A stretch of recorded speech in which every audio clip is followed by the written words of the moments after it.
नमस्कार। कैसे हैं आप लोग?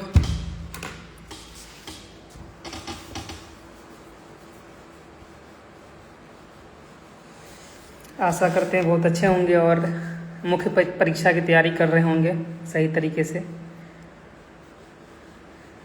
कुल मिला के अभी 20 दिन के आसपास बचा हुआ है मेंस परीक्षा में, ठीक है। तो तैयारी के साथ साथ आप लोगों में डर की भावना भी आती होगी, क्या होगा। पता चल रहा है कि कुछ आ नहीं रहा है, मन में लग रहा है कुछ याद नहीं है, ये सब सारी चीज़ें आती होंगी दिमाग में। बहुत दिन से मैं सोच रहा था लाइव आने का, ठीक है, लेकिन मैं कुछ व्यस्तताओं के कारण नहीं आ पा रहा था लाइव। सोचा अपने भाइयों से थोड़ा बात कर लें, क्या हो रहा है क्या नहीं, कैसी तैयारी चल रही है। नमस्ते भैया, नमस्ते। हम भी ठीक हैं भाई, अपना बताइए आप लोग। हाँ, लंबे इंतज़ार के बाद थोड़ा समय निकालें आप लोगों के लिए, कोशिश किए कि आएँ और कुछ बताएं। तो मुख्य परीक्षा जैसे कि नज़दीक है, तो अब इस 20 दिन में हम क्या कर सकते हैं, इसके बारे में बात करने आए हैं, ठीक है। क्या करना चाहिए आप लोग को 20 दिन में, जिससे रिजल्ट की श्योरिटी हो जाए। सन्नी सिंह राजपूत, सन्नी भैया नमस्कार। नमस्कार। देखिए, प्रायः जो होते हैं ऐसे सवाल आते हैं, और जब से 68 में पैटर्न चेंज हुआ उसके बाद से जो है मेंस का जो स्वरूप है वो थोड़ा चेंज हो चुका है, ठीक है। वो पहले वाली बात नहीं रही है कि 25-30 पेज आपको लिखना, 60-62 पेज के आसपास आपको लिखना पड़ेगा। डाइवर्सिटी हो गया है, क्या बोलते हैं, परीक्षा में प्रश्न की प्रवृत्ति बदल गई है, आप प्रश्नों की संख्या बढ़ गई है, ठीक है। और चूँकि मैं 4 बार लगातार मेंस क्वालिफाई किया हूँ, 66, 67, 68 CDPO, ठीक है। तो मेरे पास थोड़ा सा अनुभव है कि मैं लगातार 4 बार मैं क्वालिफाई कर पाया, चारों बदलते पैटर्न के हिसाब से। 66 में मैंने जिस परिस्थिति में मैंने एग्ज़ाम दिया, मेरे भैया का डेथ हुआ था, उसके बाद मेरा जो था एग्ज़ाम था, तो मैं उस परिस्थिति में रह के भी मैंने मेंस क्वालिफाई किया। ऑल्दो कि मेरा जो DI था वो ख़राब चला गया था, फिर भी मेरा मेंस क्लियर हुआ। 67वीं BPSC में मेरा मेंस क्लियर हुआ, इंटरव्यू कॉलिंग हुआ और फाइनल रिजल्ट हुआ। CDPO भी, जिसमें कि LSW मात्र मैंने 15 दिन के आसपास पढ़ा होगा मुश्किल से, उसमें भी मेरा रिजल्ट हुआ। और 68 में भी मेरा रिजल्ट हुआ और 73 रैंक आया। तो कुल मिला के 4 मेरा रिजल्ट हुआ लगातार, और चारों में मेरा इंटरव्यू कॉलिंग हुआ, जिसमें 2 में मेरा सिलेक्शन हो पाया, ठीक है। तो यही है कहने का मतलब मेरा कि क्या अब किया जा सकता है 20 दिन में। 20 दिन में हमको क्या करना चाहिए। हम आपसे मिलना चाहते, कहाँ मिलो, ठीक है। हाँ, ज़रूर मिलेंगे, थोड़ा सा बात कर लेते हैं इस पर, ठीक है, कि क्या किया जाए 20 दिन में। अब देखिए, प्रश्न की प्रवृत्ति अगर आप देखेंगे तो इतिहास खंड में 2 तरह के सवाल पूछे जाते हैं। एक तो लॉन्ग आंसर आपसे पूछा जाएगा, GS1 में आपसे बात करते हैं। लॉन्ग आंसर में आपको वही परंपरागत प्रश्न पूछे जाते हैं जो पहले भी पैटर्न आ चुका है, पैटर्न पहले ही रह चुका है, ठीक है। ऐसा ट्रेंड है 67, 68, 69 में देखिएगा तो वही ट्रेंड है लगभग। तो उसको आप लोग वही रटाया है सवाल, वो कर लेते हैं आप, कम ओबेस इधर उधर थोड़ा करके पूछता है। लॉन्ग आंसर में कोई दिक्कत नहीं है। मेन दिक्कत होता है मुख्य में, आपको छोटे जो प्रश्न होते हैं जो शॉर्ट आंसर होते हैं, उसके लिए हर प्रत्येक में आपको 2-2 पेज लिखना होता है, 2-2 पेज दिया जाता है, और आप में के मन में ये होता है कि इसमें लिखिए क्या, ठीक है। इसमें ध्यान रखने की बात यह होगा कि आप प्रश्न की डिमांड समझिएगा, ठीक है। प्रश्न की डिमांड कैसे समझिएगा। ये 69 BPSC में पूछ दिया गया, कुछ नहीं लिखा गया, मात्र लिख दिया चंपारण सत्याग्रह शॉर्ट आंसर में।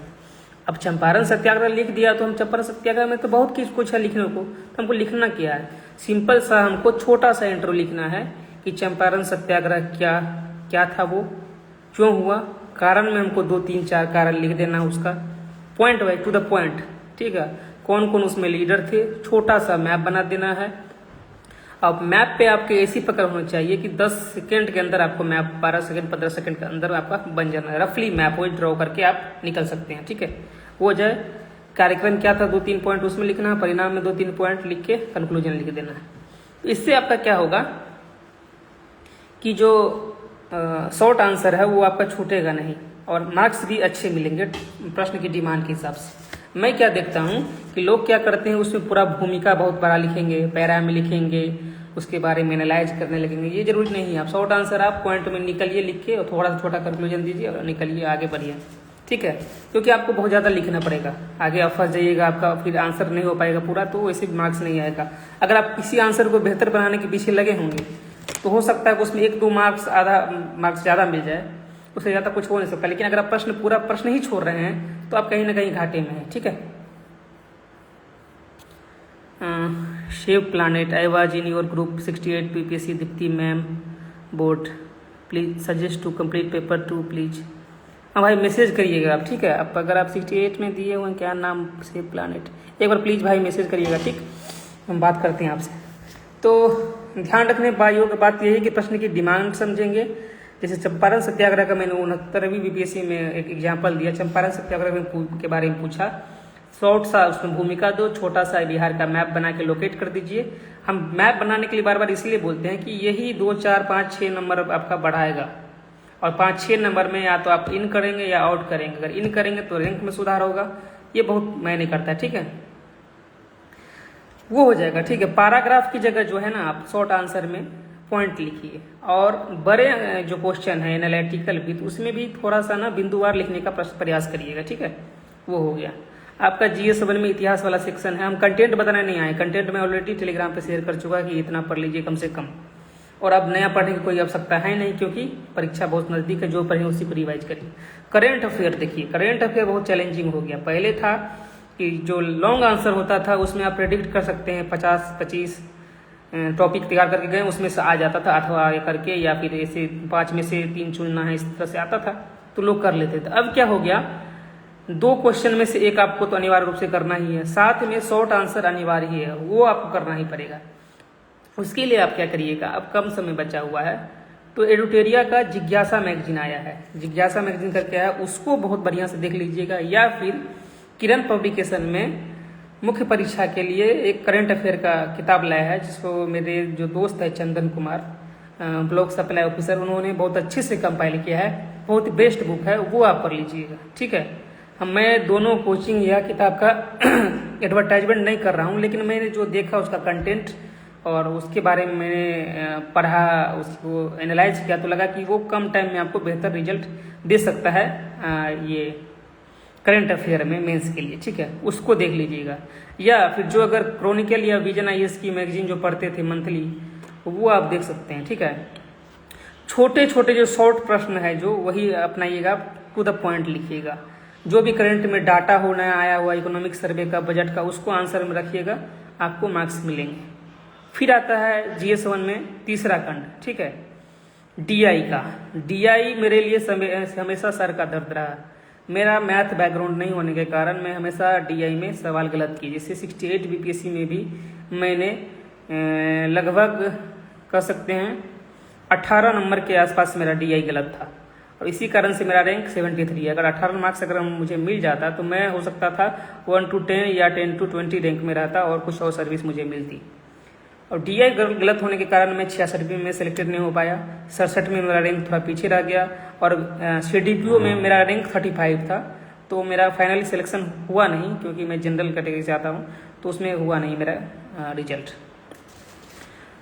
और ये 35 रैंक मुझे कैसे पता चला, तो किसी ने RTI किया तो उसमें मेरा रैंक उसमें दिखाया गया था, ठीक है, वैसे पता चला।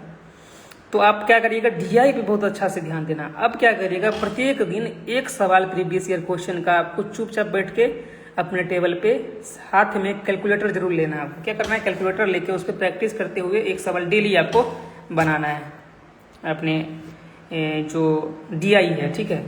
बेसिक्स अगर खराब है आपका, बेसिक्स खराब इन द सेंस हम कह सकते हैं, अगर परसेंटेज का अगर आप पूछा जाए, आपको क्या प्रतिशत, कितना प्रतिशत विद्यार्थी इसमें शामिल थे इस कक्षा में या इस संकाय में, इसी करके प्रश्न आता है, तो क्या करता है जो व्यक्ति होता है जिसका मैथ की बेसिक कमजोर है, मेरे जैसे आदमी, वो जो परसेंटेज निकालने का होता है, वो रेशियो निकालने का होता है, वो उल्टा कर देता है।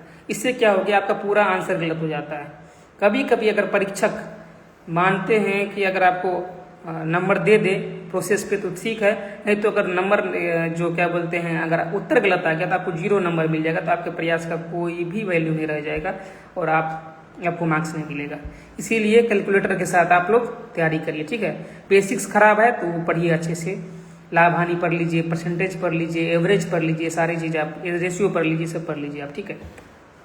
ये आप ऐसे में GS1 आपका बढ़िया से कंप्लीट हो जाएगा। बस इन दो तीन बात का आप ध्यान से रखिएगा, ठीक है। फिर आते हैं GS2 में। GS2 में आएंगे पॉलिटी में, ठीक है। पॉलिटी में चुपचाप कुछ नहीं करना है। कई लोगों का मैंने कॉपी देखा कि भूमिका जो है बहुत लंबा चौड़ा बांध दिए। राष्ट्रपति जो होते हैं ये होते हैं महत्वपूर्ण भूमिका होती, क्या महत्वपूर्ण भूमिका होती, वही तो प्रश्न का डिमांड है। आप लिखिएगा राष्ट्रपति के बारे में कि भारतीय संविधान के अनुच्छेद इतना से इतना तक इस पद का वर्णन है और ये कार्य शक्तियाँ हैं, इसी करके टू द पॉइंट बोल के आपको निकलना है, ठीक है। पॉलिटी के आंसर में आपको ये रखना है कि जो अनुच्छेद है, वाद है, समिति है, इसका भरपूर प्रयोग करिए आप। इससे क्या होगा कि आपका जो आंसर होगा वो ऑथेंटिक लगेगा। ऑथेंटिसिटी इन द सेंस कि आप कुछ भी लिख दीजिए, किसी बात के बारे में बता दीजिए कि मैं पढ़ने में बहुत तेज हूँ, ये लिख दीजिए, लिख बता दिए, तो लोग आपके बारे में कैसे मानेगा कि आप तेज है। आप बताइएगा कि मैट्रिक में मेरा रिजल्ट इतना परसेंटेज था, मेरा मार्क्स, तब आपका बात वैल्यू होगा। इसी प्रकार अगर आप अनुच्छेद की बात करते हैं, किसी केस की बात करते हैं, किसी समिति का रिपोर्ट को कोट करते हैं, तो आपकी बात को ऑथेंटिसिटी, आपकी बात की बढ़ जाती है, ठीक है। उसका आप प्रयोग करिएगा, ठीक है। इकोनॉमिक्स में आप फिर आते हैं और ज्योग्राफी में आपको मैप बनाना मोस्ट है। मैप बनाइए ही, कैसे रफ मैप बनाइएगा, चुपचाप, कुछ नहीं, ज़्यादा नहीं कि बहुत ही अच्छा मैप बने आपका। लगना चाहिए कि इंडिया बन रहा है, लगना चाहिए कि बिहार का मैप है। ये नहीं कि आप पता चला बिहार बना रहे हैं तो आप कुछ भी बना के 4 आयत बना के निकल गए, ऐसे नहीं। बिहार लगना चाहिए, थोड़ा सा भी लगे कि बिहार है, इंडिया है, वो बनाइए आप, ठीक है। इकोनॉमिक्स में क्या करिएगा आप, हालिया जो भी परिवर्तन हुए हैं, जो भी डाटा नया आया है, उसको अपने आंसर में विथ रिस्पेक्ट लिखना है आपको कि हालिया आर्थिक सर्वेक्षण 2024-25 के अनुसार, या बिहार आर्थिक सर्वेक्षण या भारतीय आर्थिक सर्वेक्षण 2024-25 के अनुसार लैंगिक अनुपात हो या GDP हो या प्रति व्यक्ति आय हो या प्रति व्यक्ति ऊर्जा खपत हो या पर कैपिटा जो एनर्जी कंजप्शन हो, वो आप इसे लिखिए, ठीक है। आरती बाबू प्रेम IAS कोचिंग, चलिए इसे हम बाद में बात करते हैं आप लोग से, ठीक है। ये आप लिखिएगा, आपको मार्क्स मिलेगा। GS2 में मार्क्स कम उठने का मेन कारण मेरा ये मैंने देखा, मैं खुद भी रियलाइज किया कि जो व्यक्ति होते हैं आंसर राइटिंग में, वो कॉमन आंसर लिखते हैं, जो परीक्षक को लुभाती नहीं और आपको रिवार्ड के रूप में मार्क्स कम मिलते हैं। वही जिन व्यक्तियों ने आर्टिकल लिखा, वाद लिखा पॉलिटी में, इकोनॉमिक्स में डाटा लिखा, अपनी बातों को जो है पुष्ट किया कि नहीं, योजना के बारे में, स्कीम के बारे में, जो भी डाटा है वो बारे में, उसके बारे में लिखना, ये सब अगर किया जिन्होंने, उनको अच्छा मार्क्स मिला, ठीक है।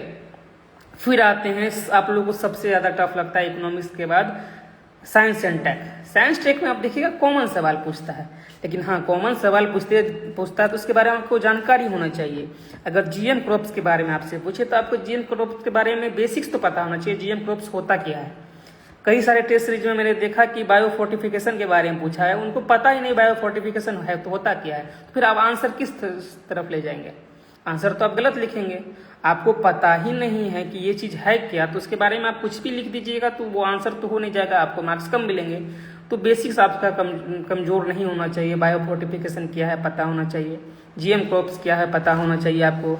सेमीकंडक्टर नीति में है तो सेमीकंडक्टर होता क्या है, इथेनॉल ब्लेंडिंग हो गया क्या होता है, ये प्रक्रिया क्या है, परमाणु संयंत्र के बारे में आपको बेसिक पता होना चाहिए। उसके बाद आपको कुछ नहीं करना है, उसका क्या लाभ है, क्या हानि है, भारत इस पे क्या प्रयोग कर रहा है, बस इतना ही शॉर्ट आंसर आपको बनाना है, ज़्यादा नहीं। एग्रीकल्चर में नैनो टेक्नोलॉजी का यूज किया है, नैनो टेक्नोलॉजी होता क्या है, top up bottom up approach क्या है, इसमें सारा कुछ आपको पता होना चाहिए कंसेप्ट। उसके बाद आप एक ही फ्रेम पर आंसर बनेगा, उसका उपयोग क्या होता है, वही प्रायः पूछा जाता है और सिलेबस में भी यही मेंशन किया हुआ है BPSC के सिलेबस में, तो सिलेबस से बाहर वो पूछते हैं नहीं, ठीक है। तो साइंस टेक में आप जो योजना नया विज्ञान प्रौद्योगिकी विभाग का वो देख लेना है, इसरो की नई उपलब्धि देख लेना है आपको। साइंस टेक में भारत सरकार क्या कर रही है, नवीकरणीय ऊर्जा में बिहार सरकार क्या कर रही है, भारत सरकार क्या कर रही है, ब्रेडा का क्या काम है, ये सारे टॉपिक आप तैयार कर लेना है आप लोगों को, ठीक है। अब आते हैं आप लोग में सर का दर्द, एक सबसे बड़ा निबंध करते हैं आप लोग। निबंध में हम क्या करें, निबंध में आपको जो आप जीएस का आंसर लिखते हैं उसी को साहित्यिक रूप से पेश करिए, आप वही निबंध है। निबंध मतलब कि कोई बंधन नहीं है आपके पास, लेकिन हाँ जो टॉपिक है उसी के इर्द गिर्द आपके जो है परिप्रेक्ष्य हो, आपकी बात हो, समीक्षा हो, आपको उसी के आसपास होनी चाहिए। निबंध के लिए सबसे सिंपल ये है कि आप टॉपर्स की कॉपी देखिए, उनका थिंकिंग आप पता करिए कि आप क्या वो लिख रहे हैं, क्यों लिखे ये चीज़, उनको नंबर किस आधार पर मिल रहा है। कुछ तो नहीं लिख के आ जाना है। अगर आपके बारे में मतलब अगर पूछा जाए किसी के बारे में कि अपने बारे में कुछ बताओ, तो हम आप अपने इर्द गिर्द न लिख बताइएगा। आप अगर कोई भी निबंध पूछा जाएगा जो अनुशासन ही व्यक्ति को महान बनाता है, तो आप अनुशासन के बारे में बताइएगा। अनुशासन का दैनिक जीवन में क्या प्रयोग है, अनुशासन से कौन कौन व्यक्ति महान बने, ये सब सारी बातें आप लिखेंगे ना। कि अनुशासन के बारे में पूछा गया है, आप पता चला गवर्नेंस के बारे में लिख दिए, तो कोई फायदा है नहीं। तो उसी के इर्द आपको रहना है। इसमें आप क्या करिएगा, एक रणनीति अपनाइएगा कि उसको सारा डायमेंशन को अलग अलग करना। ऐतिहासिक इसका आप उपयोग दिखाइएगा, इतिहास का उदाहरण दीजिएगा, बलबन का, अकबर का, चंद्रगुप्त मौर्य का, छत्रपति शिवाजी महाराज के बारे में बताइएगा कि कम संसाधन रहने के बावजूद भी उन्होंने किस तरह से औरंगजेब से लड़ाई की। बहुत सारे ऐसे उदाहरण हैं। गांधी जी के बारे में आप कोट कर सकते हैं हर क्षेत्र में। भगवत गीता का उपयोग कर सकते हैं, कुरान शरीफ का, जो आपके धार्मिक ग्रंथ है जिससे अच्छे, जिनके बारे में आप मतलब रिलेवेंट हो वो चीज़ आप उपयोग करिएगा। महाभारत का कुछ उदाहरण आपके पास हो। जैसे मैंने अपने 68वीं बीपीएससी के दौरान जो एक गिलहरी का प्रसंग था वो मैंने अपने निबंध में लिखा, जो किस प्रकार गिलहरी मदद कर रही थी जब एक पुल का निर्माण हो रहा था लंका में जाने के लिए। लेकिन वो रिलेवेंट था कर्म के हिसाब से, कर्म के बारे में पूछा जाएगा। ठीक है, हमारे एडमिन महोदय हैं बीपाट के, आदित्य सर पूछ रहे हैं कैसे हैं। बहुत बढ़िया सर, आप कैसे हैं। तो ये सारी चीज़ है। कोई कथन बहुत बड़े फिलोसफर का, स्वतंत्रता सेनानी का हो, वो आपको याद होना चाहिए थीम वाइज। कोई केस स्टडी हो, हालिया केस स्टडी, जैसे मैंने पेपर भरने के दौरान एक जो गया में जो है बाराचट्टी ब्लॉक करके या कुछ गांव का नाम है, उसमें एक केस स्टडी आया था कि जो व्यक्ति जो पिछड़ापन था वहाँ पे, तो वहाँ पे साइकिल योजना लाया गया, तो उससे क्या लाभ हुआ वहाँ की बेटियाँ पढ़ी। जैसे कि ये आपको गाम्बिया हो गया, वहाँ पे क्यों लागू किया गया साइकिल योजना के बारे में, क्यों इतना जागरूकता हुआ बिहार सरकार, ये सब केस स्टडी है। उसको आप निबंध में लिखिए, आपको ऑलरेडी अच्छा मार्क्स मिलेगा। ठीक है, तो अब ये सब सारी बातें आप विषय के बारे में बता दिए। ऑप्शनल क्या है, क्वालिफाइंग है। ऑप्शनल आपने देख के रखा होगा, 40 नंबर आपको जनरल जो होते हैं सामान्य वर्ग के अभ्यर्थी, उसको 40 नंबर लाना होता है 100 में। ऑब्जेक्टिव होता है वो आप कर लीजिएगा, लूसेंट भर लीजिएगा, हो जाएगा उससे। अब लगता है बहुत सारे सर मैसेज करते हैं, सर मुझे डर लगता है, क्या करें। तो ये डर स्वाभाविक है, ये सबके साथ डर होता है। मैं 4 बार लगातार मेंस दिया, 5 बार दिया, तो मुझे भी 5 बार डर लगता था। लेकिन हाँ, डर का जो इंटेंसिटी थोड़ा कम हो गया जब मेरा सिलेक्शन हो चुका था। तो लेकिन डर तो लगेगा। परीक्षा के रात आपको नींद नहीं आएगी, ये स्वाभाविक है। अभी लग रहा होगा कि हम सब भूल गए, हमको कुछ आता नहीं, हमको तो बहुत कुछ पढ़ना है, हम क्या करें, अब हमको कुछ नहीं आ रहा है, ब्लैंक है एकदम से पूरे से। ये स्वाभाविक बात है, वो होगा। ठीक है, डर लगेगा, कुछ नहीं, एक ही उपाय है, पढ़िए, हाईलाइट करिए चीज़ों को। ठीक है, जो चीज़ आप पढ़ें उसको रिवीजन करिए टू द पॉइंट। परीक्षा का दबाव है, वो तो डर स्वाभाविक है, तो इसलिए डर को अपने ऊपर हावी ना होने दें। भले ही मैं आज सफल हूँ, आप आज आपके सामने बोल रहा हूँ, लेकिन एक समय मैं भी डरता था। तो ये डर जो है एक स्वाभाविक चीज़ है। ठीक है, डर अच्छी चीज़ है। डर अगर होगा तभी आप लोग पढ़िएगा। ये सबके साथ होता है। मैं लगभग 1000 ऑफिसर के साथ मैं ट्रेनिंग कर चुका हूँ, 67-68 को मिला के। लगभग सभी लोग मुझे लगभग जानते हैं, और मैं सबसे ये बात पूछ चुका हूँ, वो भी सामान्य आदमी की तरह। जैसे आप लोग अभी तैयारी कर रहे हैं, सबको डर लगता है। प्री एग्जाम देने से पहले भी आपको नींद नहीं आएगी, आपको डर लगेगा, घबराहट होगी, लगता है सब भूल गए हैं, कोई करेंट अफेयर याद नहीं है। ये सबके साथ होता है। ठीक है, तो हाँ, लिख रहे हैं सर मेरे साथ भी यही हो रहा होगा ही, ये स्वाभाविक चीज़ में डरने वाली क्या बात है, खुशी वाली चीज़ है कि इसका मतलब आप पढ़ रहे हैं। जो सीरियस नहीं है उसको डर से कोई मतलब ही नहीं, क्यों डर लगेगा, होगा नहीं होगा, इस हिसाब से चल रहा है। डर लग रहा है तो आप पढ़िएगा। ठीक है, डर सबको लगता है, डर से निकलिए, लिखिए आंसर, शॉर्ट नोट्स बनाइए जो कम समय में रिवाइज कर लिए, पॉइंट वाइज आप याद करिए जाके आप एग्जाम में लाके लिख सके। तो घबराने की कोई बात नहीं है। कंटेंट के लिए मैं अब कुछ नहीं दूंगा आप लोगों को कि ये पढ़ लीजिए वो पढ़ लीजिए, जो भी आपके पास है 20 दिन है रगड़ दीजिए, रिवाइज कर दीजिए पूरा। 2000 प्लस सीट है, इस बार सबसे बेहतरीन मौका है। और जो थोड़ा सा भी एफर्ट लगा लिया इस बार, मैं गारंटी लेता हूँ उसका मुख्य परीक्षा निकलेगा, रिजल्ट भी होगा, ठीक है। क्योंकि मैं देख रहा हूँ जहाँ तक प्राय मैं आंसर राइटिंग या कुछ भी, तो वहाँ पे भी मैं देख रहा हूँ कि जो बहुत ही कम ऐसे व्यक्ति हैं जो मुख्य परीक्षा लिखे हैं पहले से या अभी लिख रहे हैं। तो आपके लिए वो फायदेमंद होगा, साबित होगा और रिजल्ट होगा। थोड़ा सा एफर्ट लेकिन लगाना पड़ेगा। ये 20 दिन में आप लोग को डरना नहीं है। बहुत अजीब टाइप का होता है सर, वो होता है सबके साथ होता है, बार बार हार होती है, क्या करें, सबके साथ हार होती है। मैं भी 4 बार लगातार इंटरव्यू दिया, जिस बार 2 बार मेरा नहीं हुआ, तो क्या करिए सर। घर से तैयारी करती हूँ, घर से तैयारी करिए, कोई दिक्कत नहीं, पटना आने की कोई आवश्यकता नहीं, ऑनलाइन सारा मटेरियल सब कुछ उपलब्ध है, ठीक है। तो ये सब आप बात ध्यान रखिए, ठीक है। अब कुछ आप लोगों के सवाल हम ले लेते हैं, ठीक है। सर इकोनॉमिक बैकग्राउंड मेरा बहुत कमज़ोर है, कुछ ट्रिक बताइए सर।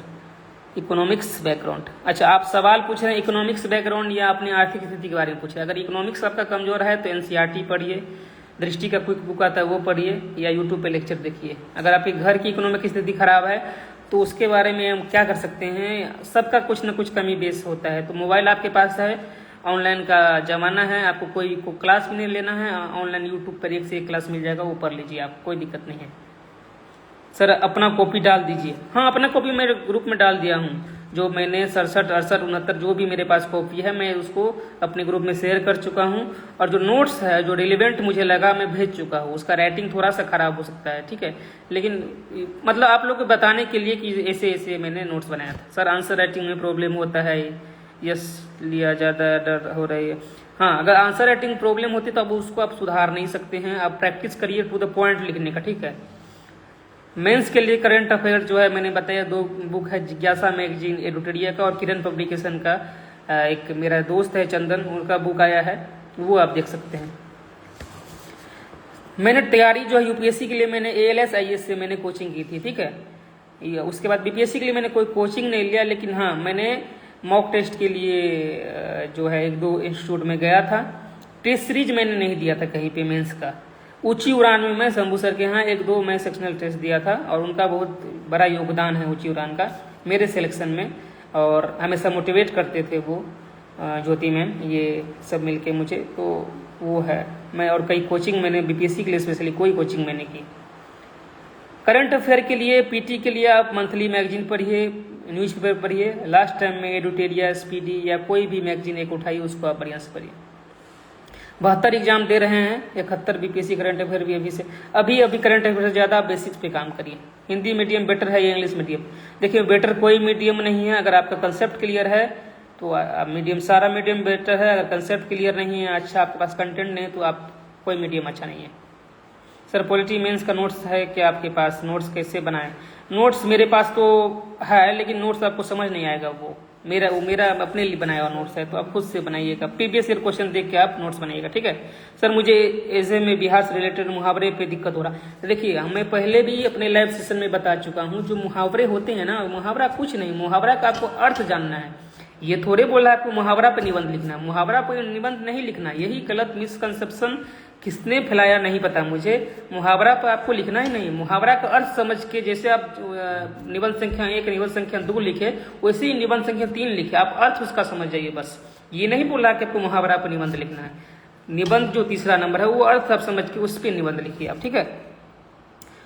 सर मेरी भी सिस्टर वीडियो के पोस्ट पे है वैशाली डिस्ट्रिक्ट में। चलिए तब तो आपके पास तो गाइडेंस के लिए अवेलेबल है ही मैडम, वीडियो मैडम, तो बात कर लीजिए उनसे।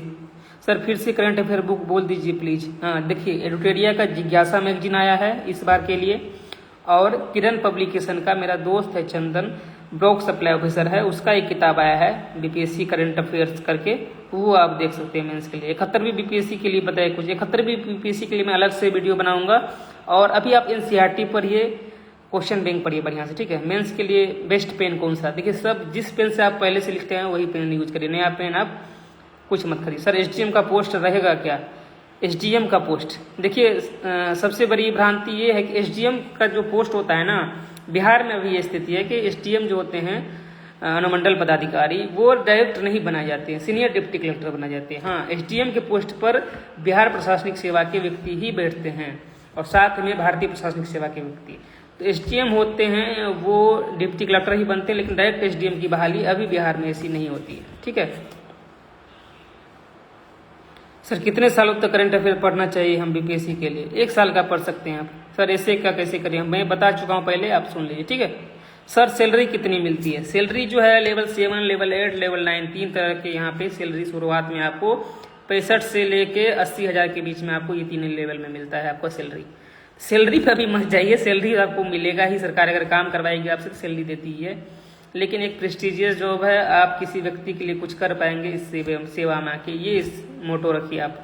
पैसा क्या, पैसा आपको सैलरी अच्छा सरकार देती है, 65,000 आपके लिए बहुत बड़ी बात है, ऐसा नहीं है कि।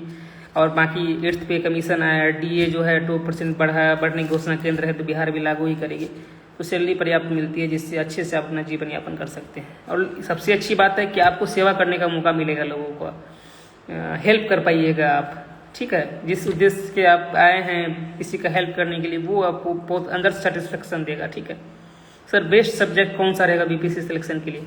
अब तो ऑप्शनल हट गया तो कोई बेस्ट सब्जेक्ट ऐसा नहीं है, सारा आपको नॉलेज होना चाहिए। 72 बीपीएससी के लिए एनसीईआरटी पढ़िए अभी आप। ठीक, तो कुल मिलाकर मैंने सारी बातों को कवर किया। डर सबको लगता है, डरना नहीं है। मुझे ढेर सारा मैसेज आता है, ऐसा डर लग रहा है क्या होगा, एग्जाम मेरा हो 10 दिन और समय मिल जाता, 20 दिन और समय मिल जाता। अगर आपको 1 साल फिर समय दिया जाए फिर भी आपको डर लगेगा, मैं गारंटी के साथ कहता हूँ। तो ये डर स्वाभाविक है, लगेगा। मैं कुछ नहीं पढ़ा हूँ, लेकिन आप कहीं ना कहीं जब आप परीक्षा में बैठिएगा तो आपको सारा कुछ याद आ जाएगा, आपका कलम नहीं रुकेगा। मेरी तरफ से ढेर सारी शुभकामनाएं आप लोगों को। अच्छा से लिखिए, मस्त लिखिए, और जब रिजल्ट आए तो मेरा जो है इंस्टा हो या फेसबुक हो, व्हाट्सअप हो, टेलीग्राम हो, हर जगह मैसेज यही होना चाहिए कि सर मेरा सिलेक्शन हो चुका है। तो मैं बहुत ही खुश होऊंगा, यही मेरे लिए एक उपहार होगा आप लोगों का की तरफ से। ठीक है, तो इन सभी शब्दों के साथ मैं अभी सभी को शुभ रात्रि बोल रहा हूँ। अच्छे से पढ़िए, डरना नहीं है। ठीक है, एक सवाल ले लेते हैं। सर हम मूल रूप से बिहार के हैं, ओबीसी सर्टिफिकेट का ही है, पर सारा डॉक्यूमेंट वेस्ट बंगाल का एड्रेस सेक्शन में बिहार के देते हैं। इसके बारे में आप जो अपने अंचल के हैं, अंचलाधिकारी सीओ साहब, उनसे पता कर लीजिए। कॉन्फिडेंस नहीं आता, कोई नहीं आएगा, सब आएगा, पढ़ते रहिए। ठीक है, डिस्ट्रिक्ट मुझे डिस्ट्रिक्ट पूर्णिया मिला है। ठीक है, तो इस हिसाब से मैंने सारी बातें कवर किया है। डरिए नहीं, ऑल द बेस्ट। हम जानते हैं आप लोग कर लीजिएगा एग्जाम अच्छा से। कोई दिक्कत हो अगर आपको लगे, जब मुझे टाइम मिले तो मैं आपके मैसेज का हमेशा प्रयास करता हूँ रिप्लाई देने का। ठीक है, और मैं ये चाहता हूँ कि 20 दिन के बाद जब आपका एग्जाम हो तो उधर से आपका ये मैसेज आया कि सर मैंने अच्छा करके आया, मैं लिख के आया। और अभी डरना नहीं है, बिल्कुल डर लगेगा। आज मैं भले ही इस तरफ बैठ के आपको बता रहा हूँ कि डरना नहीं, कल मुझे भी डर लगता था। तो ये डर जो है ऑब्वियस बात है, डर लगेगा, लेकिन डर को पार करके आपको आगे निकलना है। ठीक है, आपको बनना है एक अधिकारी, इससे अच्छा मौका नहीं मिलेगा। बिहार में सबसे बड़ी वैकेंसी है बीपीएससी में, और अपनी मेहनत के दम पे बहुत ही अच्छा आप लोग कर लेंगे। और आपने पीटी पास किया, मेंस भी पास करेंगे, इंटरव्यू भी पास करके आप लोग एक अधिकारी के रूप में आएंगे। और मुझे खुशी होगी जब मैं कहीं पे रहूँगा पोस्टेड और बोलेंगे कि सर मैं आपके इंस्टा से जुड़ा हूँ। जैसे अभी मुझे बहुत सारे व्यक्ति मुझे मिलते हैं, कहीं ट्रेन में मिले या कहीं मिलते हैं कि सर मैं आपको इंस्टा भी फॉलो करता हूँ, मैं आपके बारे में सुनता हूँ, या मैं यूट्यूब पे मैंने आपको देखा है, तो मुझे बहुत खुशी मिलती है। मुझे अच्छा लगता है कि कोई व्यक्ति मेरे से कुछ सीख रहा है, मैं कुछ भी अपने लाइफ के माध्यम से कुछ कंट्रीब्यूट कर रहा हूँ, तो मुझे बहुत खुशी मिलती है। ठीक है, चलिए ऑल द बेस्ट। हम आपसे मीडिया कोचिंग में मिले थे, अरे चलिए बहुत बधाई, बहुत खुशी हुआ आपसे हम मिले, हम भी मिले। हमको मिलने में बहुत अच्छा लगता है। सबको कुछ भी हम गाइड कर पाएँ, अगर जीवन में मनुष्य जीवन मिला, अगर आप समाज के लिए कुछ भी कर पाएँ तो वो बेहतरीन होता है किसी भी माध्यम से। और मैं चाहता हूँ एजुकेशन शुड बी फ्री, हमेशा आप सबके लिए फ्री हो और एक्सेसिबल हो। तो मैं अपने तरफ से रहता हूँ कि कुछ ना कुछ बताता रहूँ। अपने छोटे भाई समझिए, बड़े भाई समझिए, जो भी समझिए, अगर आपको कभी भी कुछ हेल्प चाहिए तो आप बेधड़क मैसेज करिएगा। और डरना नहीं है, डर लगेगा, अगर हम बोल रहे हैं तो लगेगा उपदेश दे रहा है क्योंकि बन चुका है, लेकिन स्वाभाविक बात है, लेकिन डर लगेगा। डर को पार करिए, हो जाएगा आप लोग का selection. All the best, good night. Sir BSO के बारे में कुछ बताएं, अगला बार अगर सेशन लेंगे तो हम बताएंगे जरूर। ठीक है, ब्लॉक स्टैटिस्टिकल ऑफिसर आया है ना, सांख्यिकी पदाधिकारी, हम उसके बारे में पूरा जानकारी लेके हम बता देंगे आप लोगों को। या टेलीग्राम में आपको कुछ ना कुछ मैं शेयर कर दूंगा, तो वो देख लीजिए, टेलीग्राम ज्वाइन कर लीजिए, ठीक है। डरना नहीं है, ऑल द बेस्ट। और जब मेंस का रिजल्ट आए और इंटरव्यू का फाइनल रिजल्ट आए तो मुझे ये मैसेज आना चाहिए कि सर मेरा सिलेक्शन हो गया। अभी जैसे कि प्रखंड जो कृषि पदाधिकारी हो, अनुमंडल कृषि पदाधिकारी का रिजल्ट आया तो मेरे में 12-15 जो लड़के हैं लड़कियां उनका मैसेज आया कि सर मेरा सिलेक्शन हो गया, मैं आपसे गाइडेंस लिया था, या मैं आपको सुनता था या सुनती थी, या मैं 1-2 जगह में मॉक लिया था ब्लॉक एग्रीकल्चर ऑफिसर का, ब्लॉक हॉर्टिकल्चर ऑफिसर का, तो उन्होंने बताया कि मेरा सिलेक्शन हो गया, तो मुझे बहुत खुशी मिली।